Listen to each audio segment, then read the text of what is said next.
Y seguimos hablando del tema, porque mientras la tregua aguanta en la Franja de Gaza, la violencia israelí estalla en la Cisjordania ocupada, como veíamos.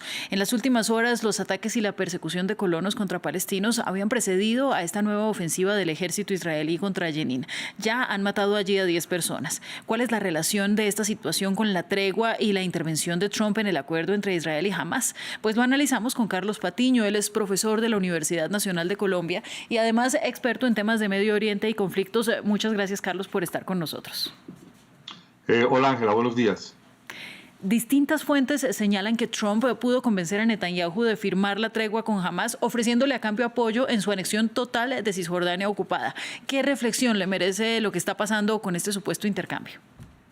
Bueno, todavía habría que esperar tener documentos y, digamos, la confirmación de esta aseveración, pero todo parece indicar que las sospechas pueden ser ciertas, toda vez que la finalización de la tregua o la ruptura de la tregua, en el sentido en que ha habido ataques, ha habido incursiones, pero sobre todo que la tregua se ha cambiado por los ataques sobre Cisjordania y además ha habido algo que hay que, digamos, tener muy claro, y es que en Cisjordania, además, sobre todo en la zona de Jenin, y algo más sobre Nablus, los colonos parecen ser bastante radicales y ha habido una serie de manifestaciones desde ayer martes en la que los colonos que se oponían a la tregua de Gaza pues se han manifestado violentamente, han ocasionado e incitado una confrontación con fuerzas palestinas y paralelamente Hamás también ha introducido hombres de Hamás dentro del territorio de Cisjordania para enfrentarse tanto a las fuerzas de la Autoridad Nacional Palestina como a las fuerzas de Israel.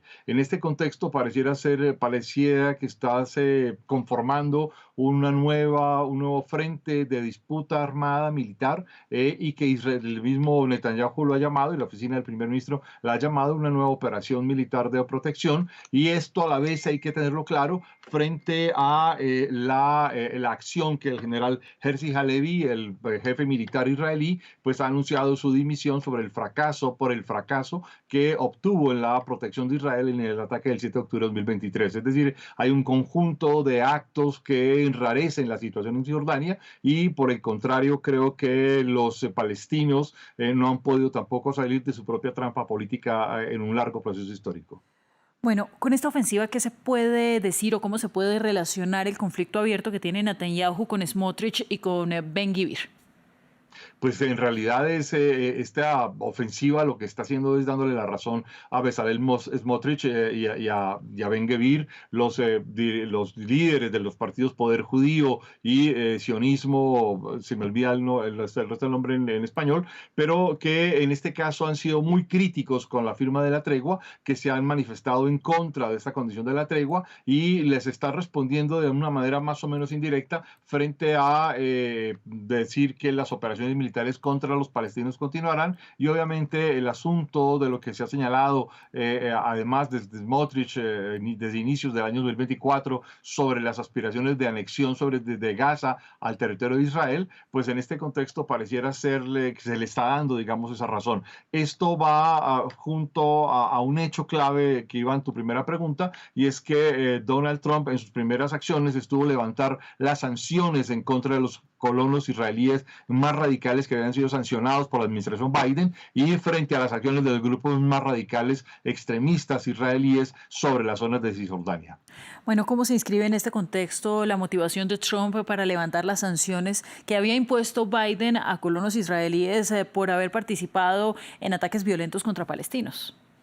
Pues la verdad es que desde el principio habría que recordar la intervención de Donald Trump el 7 de enero, cuando dijo que si no habría liberación de los rehenes, caería sobre los miembros de Palestina y jamás el infierno. Y en realidad yo lo que creo es que hay una percepción muy parcializada sobre cómo resolver el tema de Medio Oriente, solo que no se resuelve el problema palestino ni se le da salida. Y aquí incluso habría que señalar que cuando Anthony Blinken la semana pasada señaló que esta tregua permitiría por fin construir el Estado palestino, pues en realidad creo que fue una ligereza afirmarlo, porque hasta ahora en ninguna parte y en ningún momento se ha resuelto ni el problema territorial ni la viabilidad institucional para lograr construir un Estado palestino. Esto va de la mano adicionalmente de la muy mala imagen que tiene Mahmoud Abbas en grandes sectores de la sociedad palestina, pero también del mundo árabe, y esto va también de la mano de la pérdida de apoyo de los sectores radicales islamistas de Hamas y otros grupos más, por parte de Hezbollah, la caída del régimen de Bashar al-Assad en Siria y obviamente la imposibilidad de Irán de socorrerlos militar o políticamente. Bueno, justamente pues preocupan los reportes de que la autoridad palestina pudo haber tenido connivencia en estas últimas redadas que han sucedido en Jenin. Esto mientras que Hamás llama a los palestinos de Cisjordania a resistir la ocupación. Y aquí mi última pregunta, profesor, ¿qué impacto tiene sobre el acuerdo de Gaza este estallido de la violencia en Cisjordania? Pues la verdad es que el efecto fundamental es que preocupa muchísimo porque es como si se estuviese abriendo un nuevo frente de guerra en el que adicionalmente también hay que tener claro que hay un enfrentamiento armado entre unidades de Hamas y unidades de la Autoridad Nacional Palestina, es decir, es como si fuera un enfrentamiento a tres bandas, en el que adicionalmente en muchas ocasiones también la Autoridad Nacional Palestina ha cooperado con las fuerzas israelíes para tratar de limitar la presencia o la capacidad de acción armada de Hamas dentro del territorio de Cisjordania. Y aquí habría que recordar que es que no solamente es un enfrentamiento de Israel contra los palestinos, digamos en general, genérico, sino que hay una disputa intrapalestina muy importante en la que Hamas cree tener la posibilidad de disputarle a la Autoridad Nacional Palestina la capacidad de conducción política de la sociedad palestina en Cisjordania, y habría que recordar que en los enfrentamientos de ayer martes los miembros de Hamas estaban empezando a llamar a un levantamiento masivo generalizado de la sociedad en Cisjordania, de la sociedad palestina, en contra de las autoridades israelíes, e incluso en contra de las autoridades de la Autoridad Nacional Palestina. Esto lo que muestra es que la capacidad y la confrontación intrapalestina, pues al parecer no tiene una capacidad de resolverse todavía y por el contrario va a profundizar aún más la crisis humanitaria de la sociedad palestina. Pues profesor, yo le agradezco mucho. Es Carlos Patiño, maestro de la Universidad Nacional de Colombia, experto en temas de Oriente y conflictos. Que tenga un feliz día. Gracias. Nosotros vamos a seguir hablando de este y otros temas de la panorama internacional. Aquí en Directo América, quédense con nosotros.